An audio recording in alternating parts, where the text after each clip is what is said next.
Hi friends, ఎలా ఉన్నారు? నేనైతే చాలా బాగున్నాను. మీరు బాగున్నారు అని అనుకుంటున్నాను. Okay friends, welcome to our YouTube channel. టాపిక్లోకి అయితే వెళ్ళిపోదాం. ఈరోజైతే మేము బ్రేక్ఫాస్ట్గా గోధుమ పిండి దోశలు అనేవి వేసుకున్నాం ఫ్రెండ్స్. చాలా బాగుంటాయి, టేస్టీగా ఉంటాయి. ఏం టిఫిన్ లేనప్పుడు కొంచెం అన్నీ తినేసి ఇడ్లీ దోశలు అవి తినేసి మామూలుగా రోజు బోర్ కొడుతూ ఉంటుంది కదా, కొంచెం డిఫరెంట్గా ఇవి ట్రై చేయండి, చాలా బాగుంటాయి. సో టాపిక్లోకి వెళ్ళిపోదాం ఫ్రెండ్స్. ఫస్ట్ అయితే గోధుమ పిండి తీసుకోవాలి.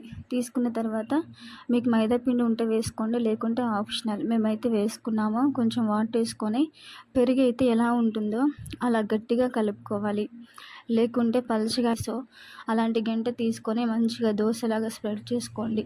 ఆయిల్ వేసుకొని మంచిగా కాల్చుకొని తీసుకుంటే ఎంతో టేస్టీ అయిన గోధుమ పిండి దోశలు రెడీ అవుతాయి. ఒకసారి ట్రై చేసి నాకు చెప్పండి ఫ్రెండ్స్, ఎలా ఉందో చెప్పండి.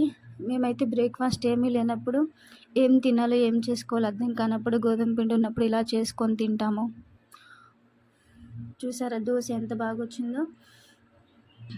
చట్నీస్ కానీ, కారపొడి కానీ, వెల్లుల్లి కారం కానీ, ఇలా మన ఆప్షనల్, ఎందులోకైనా తినొచ్చు. టేస్ట్ అయితే చాలా బాగుంటుంది. Okay friends, bye. నెక్స్ట్ వీడియోలో కలుద్దాం.